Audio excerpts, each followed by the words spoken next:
Periodontitis, recordar, y eso lo catalogó la OMS. Segunda enfermedad a nivel mundial por el cual se llega a perder los órganos dentales. La primera siempre será la caries, ¿ok? ¿Por qué? Porque cuando el diente erupciona, vamos a ver una corona dental, o sea, quizás ahí todavía no hay un periodonto evidente o aparente. Y recuerden, nuestras modificaciones en la dieta, azúcares procesados, mucha comida chatarra, estamos favoreciendo una ecología que pueda aprovechar esos sustratos como comida y empezar a generar sus productos de desecho para empezar a deteriorar lo que sería el esmalte, ¿no? Posteriormente ya vendrán los demás problemas, pero lo inicial siempre es la caries. Entonces, la periodontitis, aunque sea la segunda, créanme que es peor que tratar una caries, porque realmente es prácticamente tiende una balanza entre el diente se salva o de plano hay que extraerlo, o sea, ya es el determinante de todo. Recordar que la periodontitis por lo regular no causa dolor, no porque un tejido esté inflamado, por lo menos en boca, va a simular dolor, es decir, muchos pacientes podrían observarse y decir, oye, esa imagen se ve muy fea, se ve algo enfermo, yo creo que ha de doler. No. Sí se entiende que cuando algo está inflamado, inflamación es igual a dolor, pero en la boca es diferente. ¿Y a qué radica? Terminales nerviosas. Por lo regular te duele más un diente, ¿por qué? Porque hay una pulpa dental, o sea, es un paquete vasculo nervioso con, ahora sí que con fibra C, o sea, hay muchas fibras nerviosas que le van a decir al sistema nervioso, oye, aquí está pasando algo. ¿Y cómo es eso? Dolor. La encía es diferente. A menos que esté muy edematizada, muy inflamada, probablemente sí le duela al paciente, pero hasta eso va a ser tolerante. Y todo depende, repito, de las terminales nerviosas que la inervan. Entonces, en la encía es más sublime todo, por desgracia, pero agraciadamente. Desgracia para nosotros porque no es un método diagnóstico del dolor, pero la contraria sería de que, pues bueno, no duelen, no van a acudir con nosotros. Eso sería como el miedo, ¿no? O sea, tener una enfermedad y no saber que la padeces. Una enfermedad silenciosa. Eso me gustó. Es una enfermedad silenciosa y en la gran mayoría. No sé si le ha pasado, doctor, a usted, por ejemplo, que el paciente llega con usted y usted le puede preguntar, bueno, ok, la anamnesis, ¿le sangran las encías? Sí, pero creo que es porque me cepillo muy fuerte. Ujú. O sea, no. Sangrar las No encías no es o que normal. no sean rosas, eso es enfermedad. Como yo digo al paciente, oye, si yo sudara sangre, me voy derechito al mejor médico a que me cure. Pero si me sangran las encías, eso no es salud. Sí, lo Entonces, ven como normal. Lo normal. Y yo, sí, ¿cómo que claro, o normal sea, es ellos cero? tienen la culpa, Lo sí, es que, normal es cero, es pues, que no te sangre las encías. claro, no, o sea, una encía no tiene por qué sangrar, o sea, un signo característico para que nos escuche tanto gremio odontológico como pacientes es si sangran, y no quiero una hemorragia que me bañe de sangre, ¿no? Como un depredador abierto, no. Desde que yo me enjuague y vea una tirita, puntitos de sangre en el cepillo o en donde escupo, eso es enfermedad, algo está pasando. O tienes la inicial que es gingivitis y sería una suerte que la padezcas porque es reversible. El problema es que ya estés en periodontitis y no te hayas dado cuenta. Entonces, la periodontitis sí puede contribuir al aumento de movilidad dental, sí, pero tampoco es tan significativo este hallazgo. Hay pacientes, recuerden nosotros dentistas, sondeamos 6 caras, 3 vestibulares, 3 linguales palatinas, que serían mesial, medio y distal. Imagínense ustedes. Y si la periodontitis, la enfermedad solo es en una cara y tenemos 5 sanas y es posible, ¿creen que el diente se va a mover? No. Si solo un lado se está, digamos, perdiendo hueso, los demás sostienen, hay firmeza. Entonces, no creer que porque tengo periodontitis o el paciente lo va a padecer, tienen que estar muy flojos los dientes. No. Si están muy flojos, sí tiene periodontitis, pero ya es algo muy avanzado. Recordar que esto es por etapas. Muchas veces también se cree, ¿no? Periodontitis, estoy perdiendo tejido blando. ¿Qué es eso? Estoy perdiendo encía. Vean esta paciente de la foto, la encía hasta está más encima de los dientes. No la ha perdido y ella tiene periodontitis. Entonces, el signo característico sí es sangrado, pero el sondeo es primordial para el dentista para diagnosticar la severidad de la enfermedad y no olvidar que es irreversible. Si yo sondeo la imagen pasada, donde Ajá. se ve inflamada la papila, por más que se ve inflamada, yo estoy sondeando, al momento de sondear estoy buscando el nivel del hueso. Puede que se vea súper inflamada y yo pueda sondear y tenga varios centímetros de profundidad, ¿verdad? Exacto. Porque yo lo que busco tocar con la sonda es el nivel de hueso. Muy bien, vamos a estandarizar los conceptos. Vamos a tener dos principales. El mayor conocido sondeo periodontal y el poco conocido ondeo periodontal. ¿Qué es cada uno? El primero, lo que sería el sondeo, es cuando nosotros agarramos la sonda periodontal y únicamente la profundizamos hasta la base del surco o bolsa periodontal. ¿Qué quiere decir? Que ese sondeo no llega a tocar hueso, porque si llegara a tocar hueso, habría dolor. Entonces, el sondeo debe hacerse muy cauteloso. La literatura es muy consistente que te dice, sí, 25 gramos de fuerza. ¿Cómo lo medimos? Yo le digo a los pacientes, a los odontólogos, a mis alumnos, que bueno, es el peso de la sonda y un poquito más de fuerza. Y en el momento que veas que tu paciente como que quiere parpadear, ya no aprietes más. Hasta ahí. ¿Qué quiere decir? Únicamente estamos sondeando hasta donde la encía se inserta al diente o se pega. Okay. Y ahora tenemos el segundo concepto, ondeo periodontal. Este ondeo periodontal se tiene que hacer con anestesia, se agarra la sonda y se entierra en el surco para desgarrarlo, y básicamente sería el término, desgarrarlo, para tocar hueso. ¿Y esa técnica para qué se utiliza? Por lo regular lo hacemos en el alargamiento de corona, cuando queremos hacer una cirugía para recortar encía y después levantar un colgajo y remodelar el hueso para dejarlo más apicalmente y reposicionar los tejidos y que no nos vuelvan a crecer. A veces también este concepto está errado. Muchos creen que una gingivectomía, que es cortar encía, es lo mismo que alargamiento de corona. No, gingivectomía es cortar encía y alargamiento de corona es cortar encía, pero remodelar hueso. Y va a través de este principio periodontal. Pero la idea acá, hablando de periodontitis en específico, sería no llegar a hueso, porque aquí tú nada más quieres ver cuánto se ha despegado la encía, como para presumir también cuánto aproximadamente ha perdido de hueso. Entonces, es un parámetro diagnóstico que no tendría que dolerle al paciente y sobre todo cómodo para nosotros. Okay. Entonces, en la siguiente diapositiva habíamos hablado que esto, el nombre correcto sería entonces placa dental, de manera clínica. Esto es una placa, es una materia, es una sustancia, ¿verdad? Y está postrada sobre un diente, placa dental. Pero también los libros la definen como una materia alba. Le hablan mucho que es una licuefacción, es decir, una revoltura de enzimas, bacterias, células epiteliales descamadas, es decir, la misma piel de la encía que se descama está revuelto en eso. Alimentos. Ya no le podemos decir placa dentobacteriana. Y si nosotros lo analizáramos en un microscopio, cambia el nombre. Le vamos a hablar biofilm dental porque ya estamos buscando bichitos. Recuerden que son múltiples. Entonces, la idea acá es culturizarnos de que esta sustancia, ya sea que le digan placa dental o materia alba, sea propiamente llamada, ya no placa dentobacteriana. Saber que esto es de múltiples especies, que un medicamento antibiótico no nos va a ayudar en nada. ¿Qué es lo que nos ayuda, doctora? Y que muchas veces se olvida uno como profesional, la limpieza de la zona.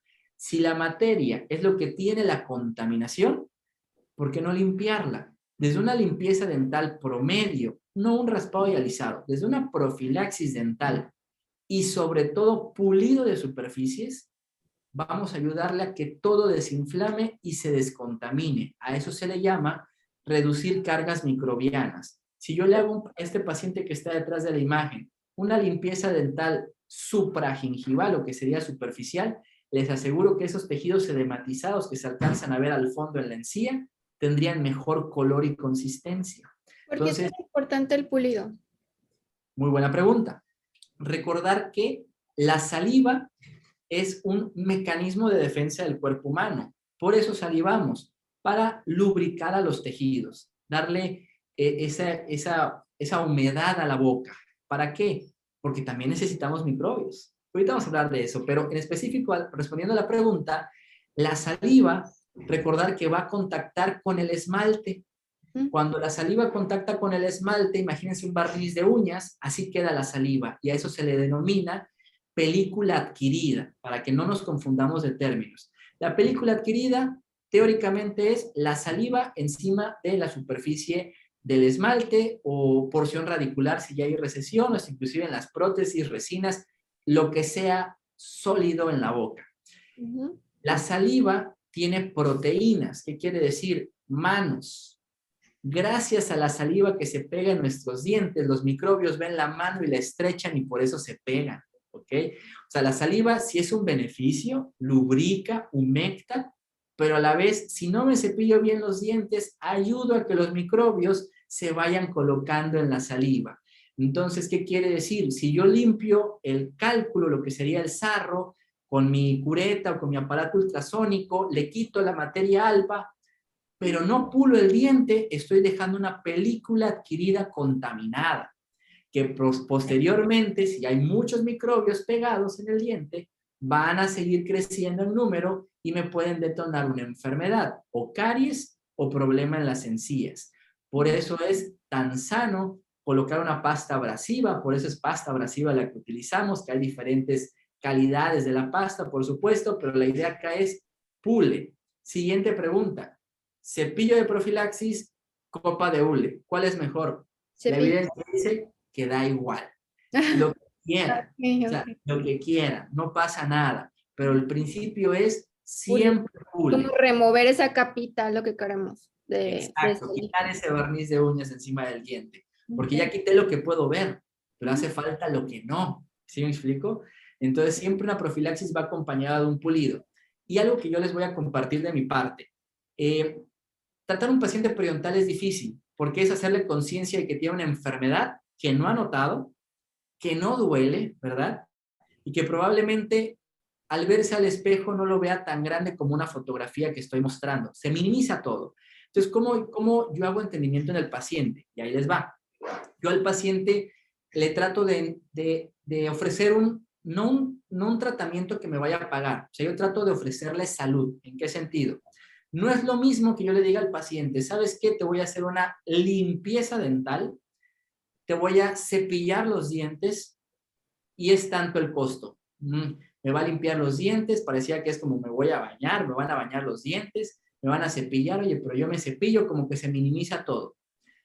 En cambio, si tú le dices al paciente, oye, vamos a hacerte una fase higiénica, estamos hablando de fases, etapas, una fase higiénica, donde vamos a eliminar todo el cálculo dental, ya no le digan sarro, se minimiza todo el cálculo dental que tiene contenido de microorganismos y al terminar de remover el cálculo dental vamos a hacerte un pulido de superficies, el cepillado dental, lo que sería una pieza de baja y un cepillo, pero ya cambia, se hace más sofisticado, ¿me explico? Entonces hacemos un pulido de superficies, ¿ok?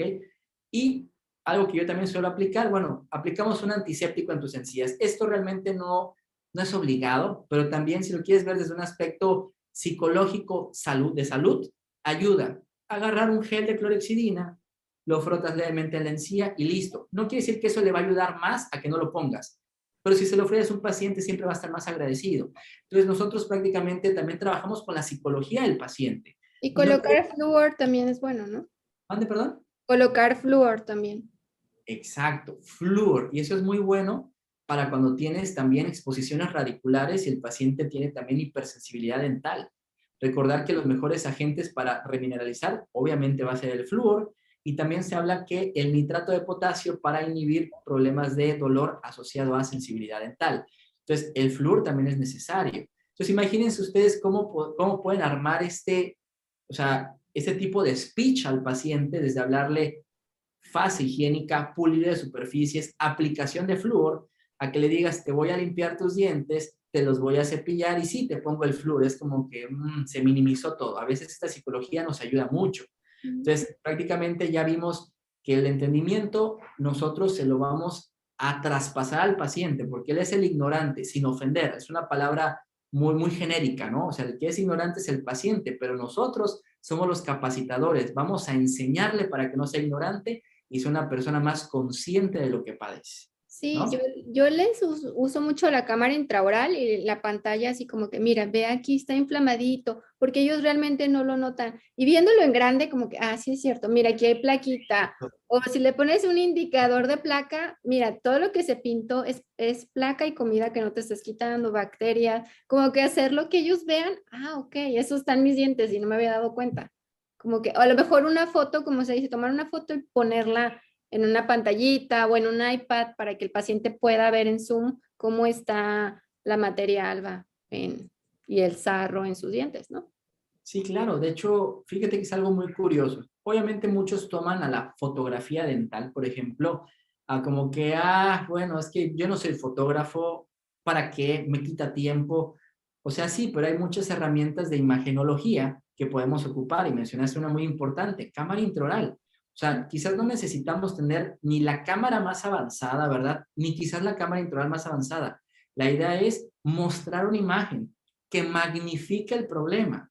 Y eso va desde tener un celular promedio, ¿verdad? O sea, y agarrar y tomarle una foto. Si no tengo cámara intraoral o cámara profesional, agarra tu celular. Ya la gran mayoría, si tiene WhatsApp, tiene cámara. Entonces, Tienen buena cámara los celulares. Ujú. sí, o sea, y con eso mostrarle al paciente y decirle, mira, ¿cómo estás? Obsérvate y entender tu problema. Y si también lo ves desde un aspecto legal, para nosotros nos ayuda. Es un justificante de que si hacemos un tratamiento, ¿verdad? Es porque había un problema. Y eso Ujú. es algo muy, muy importante que pase de ser percibido. O sea, yo justamente hace un tiempo tuve un conocido mío, amigo mío, que por no haber tomado una foto ya le querían dar un problema. ¿Por qué? Porque eran unos pacientes que se dedicaban a extorsionar a dentistas, ¿me explico? Entonces, imagínate cómo desde no haber tenido una fotografía ya querían solicitarle dinero, que porque había solicitado, afectado la psicología del paciente. ¿Y sabes qué había hecho el paciente? Había quitado un agrandamiento gingival pequeño en un diente donde tenía la encía inflamada. Imagínate que porque ahora se miraba muy largo, cuando era un diente, estaba enfermo alrededor. Entonces, algo chusco, pero es un caso que se dio acá en Chiapas y son unos pacientes que son extranjeros. De hecho, la paciente que hacía este tipo de movimientos era una rusa. Curiosamente, porque siempre que llegaba a atenderse por un problema en boca, trataba de buscar cómo sacarle más dinero al odontólogo. Y como nadie fotografiaba en ese entonces, dime cómo justificas, ¿verdad? Que antes había algo. Entonces, se volvió un problema. Gracias a Dios pasó, pero se solucionó. Pero es algo grave. Nos Son ayuda mucho. nuestras armas de protección legal. Sí, por supuesto, es un requisito. Entonces, recordar otra vez el biofilm dental, conglomerado de microorganismos. Esto es microscopía, pero debe ser entendido que no solamente va a ser bacterias, es virus, hongos, protozoarios, protobacterias, hay múltiples especies. A veces, como habíamos visto en la fotografía anterior, sí se ve notorio que hay suciedad encima de los dientes y una encía muy inflamada. Pero observen esta imagen. A veces no basta el color de la encía, ¿verdad? Y a veces el sangrado no es tan notorio. Ejemplo, esta imagen. Paciente que fuma. ¿Qué pasa con el paciente fumador? Si un paciente está fumando y por lo regular se considera ya activo de más de 10 cigarros diarios, el calor que genera el vapor del cigarro es combustión, es calor, reseca los tejidos.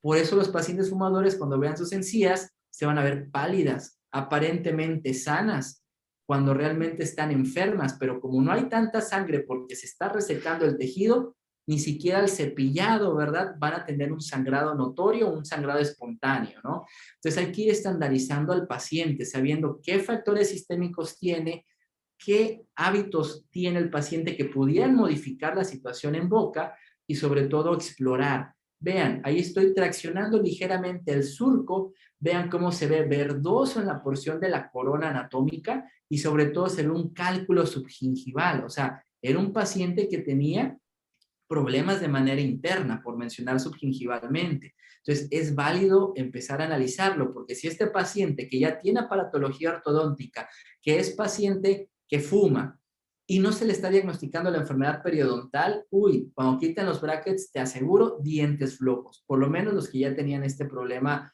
de manera interna, ¿no? Entonces, siempre hay que indagar y el mejor instrumento es la sonda. Algo curioso, salió un artículo ahorita publicado 2021 en el mes pasado, donde se habla, oye, tengo 3 tipos de sonda, ¿cuál le incomoda menos al paciente? Tenemos la sonda Carolina del Norte, que mide 15 milímetros de longitud. Esa yo le recomendaría a todo el gremio odontológico, es la mejor y Más está. común, ¿no? ¿Mande? Es la más usada, la más común. Eso, es la más usada y la más común. Mm. Tenemos la metálica y la que se creó para implantes. La de Es plástico. color amarillo, las de plástico. Ujú. Entonces, de esas dos, ¿cuál duele menos? La de plástico. Pero ¿cuál es más costosa? La de plástico. O sea, hay que ver, ¿no? O sea, cómo podernos nosotros también economizar, pero también darle una comodidad al paciente.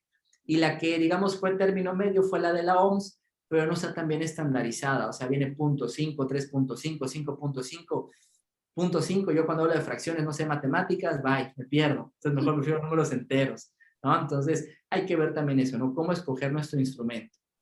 Entonces, si el paciente que viene así, seguro es periodontitis, o sea, ya vemos demasiado cálculo, mucha inflamación, sabemos que no hay soporte y que si nosotros limpiáramos esta boca, probablemente todos los dientes van a estar flojos, por supuesto.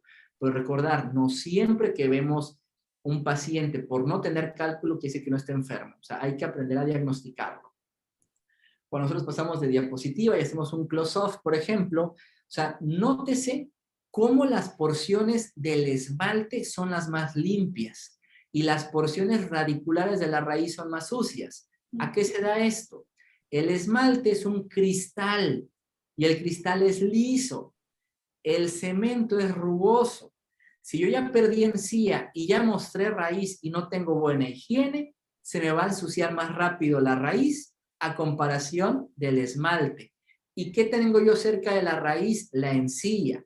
Entonces, los pacientes que tienen una enfermedad periodontal como en este tipo, ¿por qué pierden más encía en vez de presentar caries? Ah, porque ok, ya entendí que voy a tener más sucia ahora la raíz a comparación del esmalte, que ahí voy a tener mayor contaminación y el crecimiento de microbios va a ser más a favor para la enfermedad de las encías, porque de microbios hay microbios. El famoso estreptococo, ok, sí, se habla de la caries, pero cuando hablamos de la enfermedad periodontal hay múltiples especies que contribuyen, especies porfiromonas, prebotelas, o sea, hay demasiados bichos que si empiezan a crecer en número, ya no crecen los estreptococos. Por eso, o si tienes mucha caries, no tienes ni gingivitis ni periodontitis, y si viceversa, si ya tienes la periodontitis así, dime cuántas caries ven ustedes en los dientes, ¿no? Todo depende de la competencia, o sea, qué bicho crece más rápido que otro, todo depende de ocupar un espacio, pero recordar, o sea, este paciente tiene más suciedad en la raíz porque es rugosa, no es como un esmalte que es un cristalizo. En la raíz ya encontramos solo dentina Cemento y dentina. y dentina, exactamente. Y una pregunta muy sabia que me hicieron hace tiempo, doctor, ¿por qué no todos los que tienen la raíz expuesta tienen hipersensibilidad dental? Ah, ok, es que hay de grosor a grosor. En la Eso. encía, por ejemplo, tenemos diferentes consistencias. Voy a revisar algunas imágenes para notar esta encía. Esta encía, nótenla, es una encía gruesa. Se ve un graneado con forma de cáscara de naranja, se ve consistente, ¿ok? Entonces también hay de calidades de encía. La encía que se vea muy fina, muy lisa, muy pegada al diente y que se transparenta prácticamente, probablemente es una encía que se va a inflamar más rápido, que va a migrar más rápido a comparación de una encía muy gruesa, por decir fuerte, ¿no? Y cuando hablamos ahora del grosor de las raíces, también hay de grosor a grosor. Hay pacientes que el cemento de la raíz es más grueso, aunque sean micras, pero es más grueso a comparación de otros. Hay otros que el cemento es tan delgado y aparte es abrasivo al cepillado que ya se llevó el cemento. Aparece la dentina tiene poros, por ende cuando toman un líquido frío se mete a toda la parte de la dentina, perdón, llega al nervio, bueno, a la pulpa dental, para no decirlo tan coloquial, y pues ya empieza el problema de destemplado. Entonces, también depende, cada paciente es un individuo muy particular y debe ser meticulosamente analizado. La sensibilidad radicular tiene que ver con la cantidad de cemento que queda en la raíz. Exacto. ¿Cuánto Ok. cemento te queda? El problema es, si te quitas el cemento que ya estaba expuesto, que ya no tiene la encía encima, imagínate una recesión, que de acá para acá es la raíz expuesta, si ya te lo quitaste, no se vuelve a formar cemento, ya tienes la dentina expuesta. Para que el cemento se forme, tendrías tú que hacer una cirugía regenerativa donde reposicionas a la encía a su lugar y le colocas diferentes biomateriales como para querer regenerar un periodonto. Pero es otra cuestión diferente, ¿no? Estás hablando ya de otros avances, pero teóricamente es de cuánto cemento te queda para saber también qué tan susceptible vas a ser para la hipersensibilidad dental. Y es cierto, los microtúbulos que tiene la dentina hacen que los líquidos, o sea, puedan pasar. Y Exactamente. las terminaciones nerviosas que están en esos microtúbulos de la pulpa dental, pues son los que causan con lo frío y lo caliente. Sí, claro. Y algo que, por ejemplo, no se habla mucho, Cuando ustedes, por ejemplo, llevaron la materia de operatoria dental, que es donde vemos cavidades y todo, ahí me decían, oye, haces tu cavidad y sí hay que poner clorexidina, pero la idea era, pon clorexidina porque hay microbios y hay que descontaminar, pero no te decían otro principio básico de ello, pero ya te explico. Segunda parte, el grabado no era selectivo, era un grabado total. Entonces tú hacías tu cavidad, ya sea que le pusieras clorexidina o no, pero siempre agarrabas el ácido grabador y lo rellenabas. El ácido grabador que hacía resecaba la dentina, los túbulos dentinarios los hacía más amplios y Sí, también entonces adentro. proteiniza. Sí. Exacto. Entonces, ¿qué sucedía? La humedad que también había interna se quitaba, se eliminaba. Cuando tú agarrabas y colocabas, ya sabes, tu adhesivo y todo, empezaba a haber hipersensibilidad dental y tú decías, oye, pero ¿por qué? ¿No? Entonces resulta que ahora tenemos nuevos métodos, que el grabado selectivo, que porque el ácido grabador pues, es más favorable en esmalte, y la clorexidina, ¿por qué se utiliza? Sí es con un fin de descontaminar, pero también se habla de humectar a los túbulos y también se habla de inhibir que se produzcan las metaloproteinasas de la matriz, que son, digamos, componentes proinflamatorios, son proteínas que producen nuestras células, ¿ok? Y en esos túbulos tenemos células, sobre todo en la pulpa tiene demasiadas células por tener sangre. Entonces, cuando nosotros hacemos un mal tratamiento de operatoria, no llevando un protocolo estandarizado y estamos haciendo que la pulpa se inflame, las células de la pulpa empiezan a generar estas proteínas, metaloproteínas de la matriz, y empiezan a degradar el colágeno. Y como internamente hay colágeno, empiezas a ver que las restauraciones ya empiezan a agrietarse a los lados, ya empieza a haber filtración, y a veces tú dices, bueno, pero ¿por qué el paciente tiene buena higiene, muerde bien? Pero es porque no hiciste una preparación adecuada de tu cavidad. Y a eso se aterriza con lo de la raíz expuesta, o sea, ser muy abrasivo, tenemos la exposición de los túbulos, imagínate ahí constantemente frío, dulce, más susceptible a caries en las raíces, a comparación del esmalte que es un cristal, y se vuelve un problema desencadenante, pues tan problema para el paciente como para nosotros, porque se hace más avanzado y a veces el pronóstico no es tan favorable. Y hablando de operatoria, lo que mucho promueven los perios es de ustedes como odontólogos generales, si ven raíces expuestas y el paciente tiene sensibilidad, no les pongan resinas.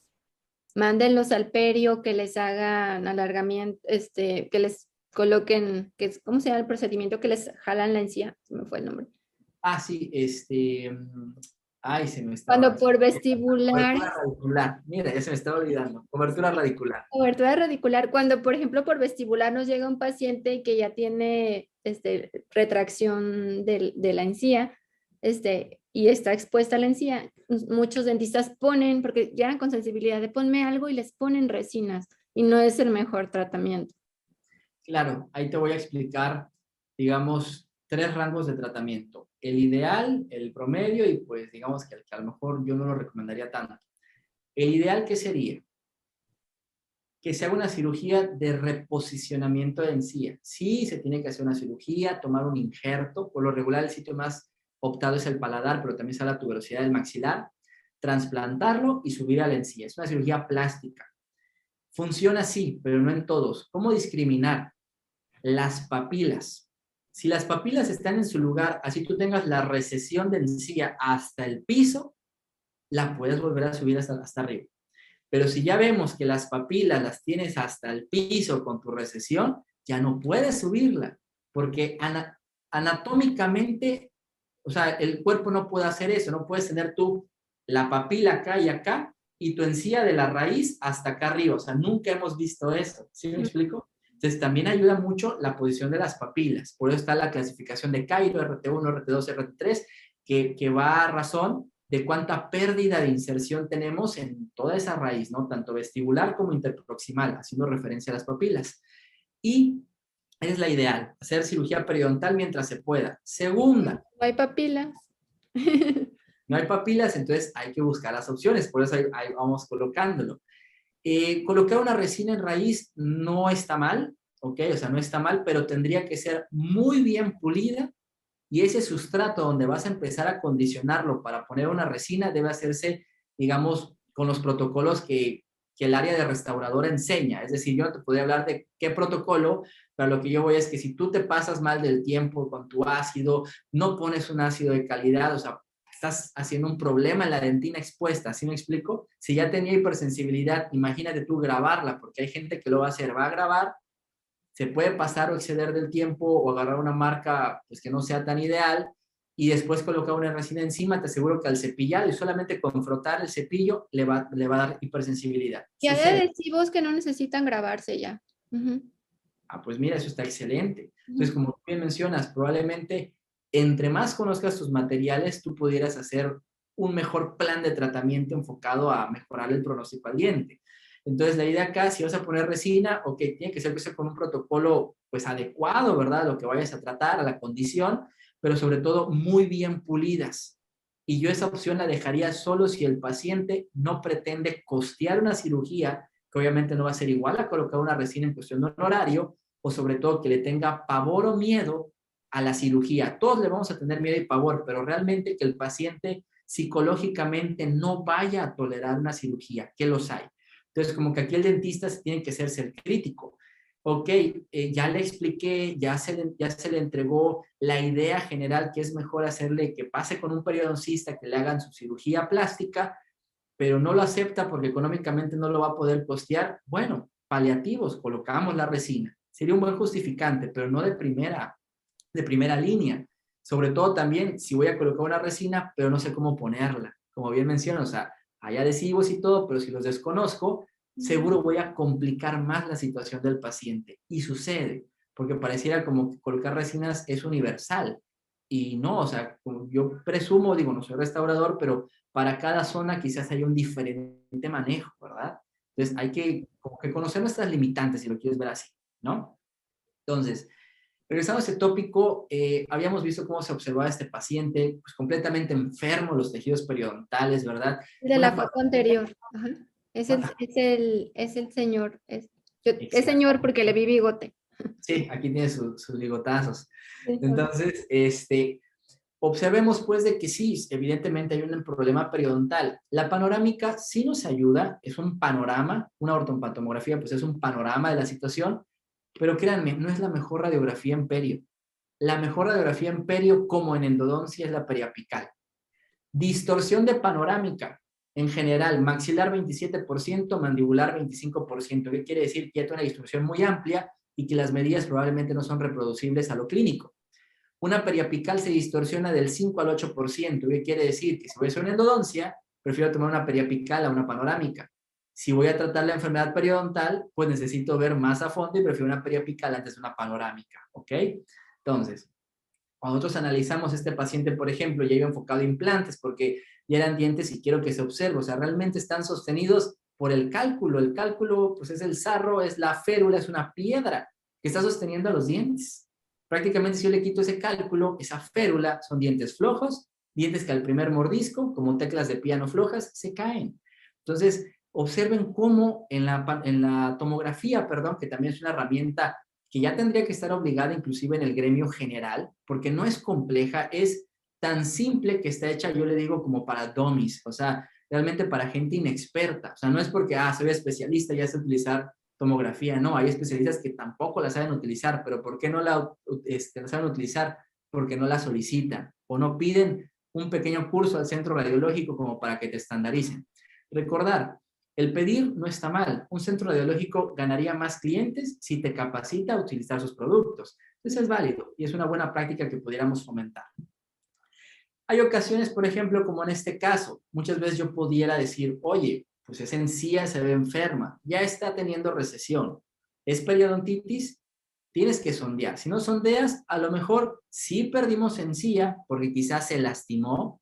A lo mejor esa corona estaba sobrecontorneada y hubo exceso de cemento y empujó tejidos para que se perdieran. O sea, hay muchas situaciones que pudieran cambiarte el panorama, no solo periodontitis. En este caso sí lo fue, pero ¿qué quiero decir? Hay que ir descartando. Eso también es por descarte. ¿Cuáles son los factores locales que contribuyen? ¿Cuáles son los sistémicos? ¿Cuáles son los hábitos? Y pum, ya tenemos el resultado de nombre y apellido. yo no puedo decir que tiene periodontitis si no hay un sondeo, si no Exacto. hay arriba de ciertos milímetros. Ya puedo decir, a lo mejor lo tienen ciertos dientes o en general, o sea, ya puedo como que hacer un diagnóstico, pero solo sondeando. Exacto. Y te voy a explicar cuáles serían los parámetros y te voy a decir un aforismo. Ese aforismo, digo, al fin y al cabo, pues yo lo analicé, yo soy el que lo pregona, que sería, no presumas salud si no has sondeado. El sondeo tienes que hacerlo, porque no puedes restaurar un diente que no sabes qué está pasando en el cimiento. Imagínate un paciente que le hagas una restauración y venga al año, oye, mi diente se me mueve, ¿no? Y tu restauración ya, bye, ya se perdió porque había un problema que no evidenciaste, ¿no? Entonces, parámetros de medida de sondeo. De 1 a 3 milímetros de profundidad, es decir, si se entierra 1 o 2 o 3 milímetros tu sonda en el surco y al retirarla, ese sitio de los 6 que tenemos, mesial, medio y distal, vestibular o palatino-lingual, no sangra, tienes salud periodontal. Está tu periodonto de ese diente sano, ¿ok? Cada diente tiene un periodonto, por ende el sondeo es universal para todos. Siguiente parámetro, en el surco sondeo 1 o 2 o 3 milímetros y me sangra, gingivitis.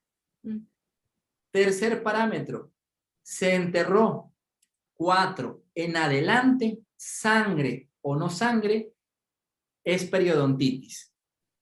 ¿Cuáles serían las modificaciones? Si yo tengo una encía que está agrandada, te voy a poner el ejemplo claro. Una corona de un central, el promedio es de tamaño en largo 11 milímetros. Vamos a hablar de un paciente promedio. La corona debe de medirle 11 milímetros en el central superior. Pero ese paciente tuvo mucha deficiencia de higiene, era mujer, tomaba anticonceptivos orales, se inflamó mucho la encía, que ocurrió un agrandamiento gingival. De repente tú agarras tu sonda y mides el diente porque lo ves chiquito. Y tú dices, bueno, yo mido el diente y el diente, nada más le mide 5 milímetros. Y agarras tu sonda y la entierras.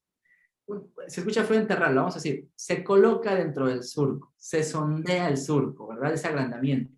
Y de repente cuando tú llegas y sondeas, se te va la sonda 4 milímetros. ¿Es periodontitis? No es periodontitis.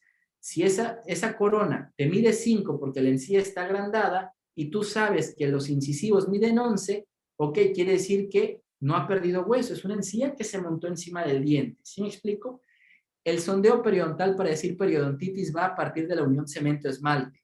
Si a partir de la unión cemento-esmalte se te enterró 4 milímetros o más, ya es periodontitis.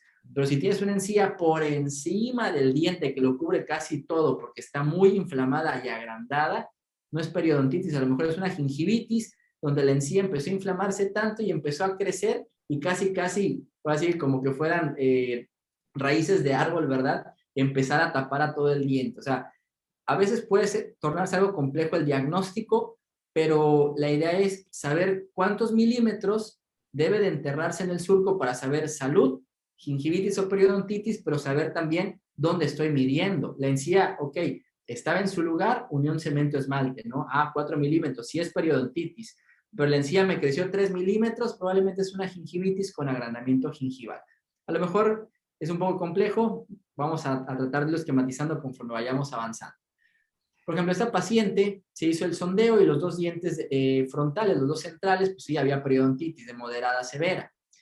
Entonces, cuando nosotros hacemos una cirugía, recordar que primero pasamos etapas, fase higiénica, vamos a hacer tu profilaxis, tu cepillado dental, instruirte tu higiene, decirte cómo hacerlo, cuándo, dónde y por qué, y después de eso un raspado y alisado, y terminando el raspado y alisado pasamos a la cirugía. O sea, no es de lleno, mira qué tanto tiempo nos llevamos.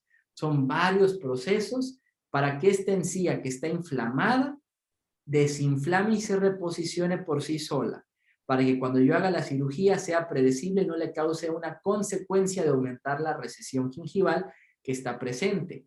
Quiero que observen cómo estas coronas, por ejemplo, en lo que sería en el diente 22, el incisivo lateral superior izquierdo, tiene una lesión cervical, es decir, tiene una fracción. Obviamente ahí va a contribuir a que exista acúmulo de alimentos. Si nos vamos a los dientes frontales, por ejemplo, nótese cómo el metal de las prótesis metal porcelana ya han pigmentado esa porción radicular. Por supuesto, ahí hay contaminación, hubo extravasación del cemento con el que colocaron y cementaban las coronas, hay cálculo dental, vean cómo sí se ve la suciedad en las raíces, y cómo el patrón de destrucción es diferente. O sea, no porque se vea muy similar u homólogo en un inicio, digamos que el hueso se pierde igual. No, o sea, a veces es bastante discrepante y depende en dónde hubo más acúmulo e impactación de alimento, crecimiento microbiano, como para que se haga este problema más evidente.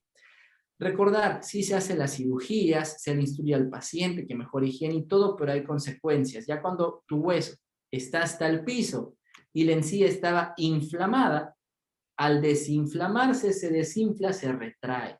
La periodontitis causa esta consecuencia. Y aparte también hay que ser conscientes que las prótesis no estaban de lo mejor, digamos, colocadas. También hay que invitar al paciente que no un factor local contribuya a que vuelva a acumular alimentos. Hay que ofrecerle que cambie las prótesis y así las acabe de pagar. O sea, ni modo, si están mal colocadas, hay que procurar que tus dientes se mantengan todavía en boca. Algo que decía el doctor Raúl Café es un tremendo periodoncista que radicaba en Estados Unidos, que pues ya falleció. Él mencionaba, el diente quiere vivir. Y es muy cierto, o sea, hay que ayudarle a respirar, ¿no?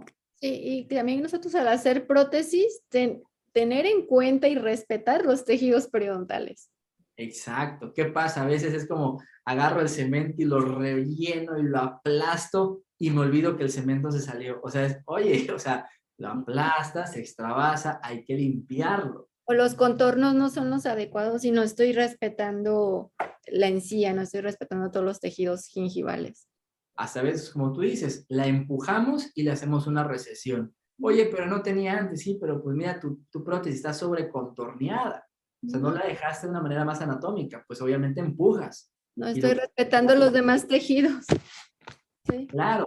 Y luego, sobre todo, ¿qué pasa? La gran mayoría también de colegas, mucho problema en ortodoncia por no hacer un diagnóstico previo. O sea, no porque el paciente necesita ortodoncia es ya de lleno. Hay que analizar, ¿tiene caries? Hay que estabilizar las caries. Me ha tocado pacientes que llegan con caries avanzadas o restauraciones provisionales y el paciente ya está braqueado.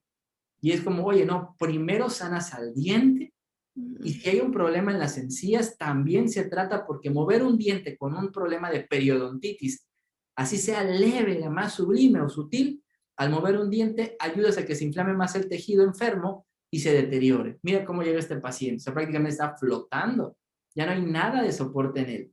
Y sobre todo también, tengo brackets, estoy por seguro que voy a acumular más alimento. Imagínate ese diente que le pusieron el bracket y que cercano hay caries. Seguro van a tener mayor problema. Entonces, eso es una disciplina universal donde todos nos apoyemos. O sea, sí, soy especialista en ortodoncia, no me gusta hacer limpiezas, no hago extracciones, aunque haya quienes lo hagan, pero digamos que un gremio que no por eso vamos a evitarlo. O sea, se remite. Por eso hay que buscar también un grupo de trabajo para que nos puedan apoyar. O sea, yo necesito cuidar a mi paciente.